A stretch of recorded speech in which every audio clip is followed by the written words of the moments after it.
আগামী ফেব্রুয়ারিতে অনুষ্ঠিত হবে ত্রয়োদশ জাতীয় সংসদ নির্বাচন। সরকারের পক্ষ থেকে এমনটি বলা হলেও ঠিক কবে নির্বাচন অনুষ্ঠিত হতে পারে তা তফসিল ঘোষণা হলেই জানা যাবে।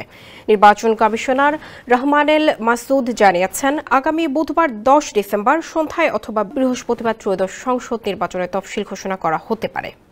মঙ্গলবার গণমাধ্যমকে তিনি বলেন, রাষ্ট্রপতির সঙ্গে সাক্ষাৎ শেষে এই তফসিল ঘোষণা করবে কমিশন।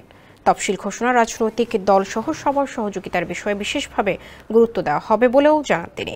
তফসিল ঘোষণার প্রস্তুতি হিসেবে এরই মধ্যে বাংলাদেশ টেলিভিশন, বিটিভি ও বেতারকে প্রধান নির্বাচন কমিশনারের ভাষণ রেকর্ড করাতে চিঠি দিয়েছে নির্বাচন কমিশন। চলছে দেশের সর্ববৃহৎ প্রযুক্তি মেলা সিটিআইটি মেগা ফেয়ার 2025। চলে আসুন 8 থেকে 13 ডিসেম্বর আইডিবি ভবন, ঢাকা।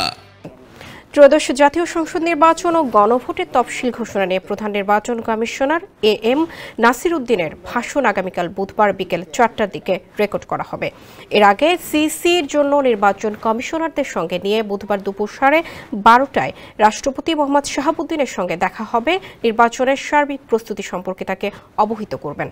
কমিশন সূত্র আরও জানায়, বুধ অথবা বৃহস্পতিবার জাতির উদ্দেশ্যে সিসির রেকর্ড করা ভাষণ সম্প্রচারের মাধ্যমে নির্বাচনী তফসিল ঘোষণা করা হবে।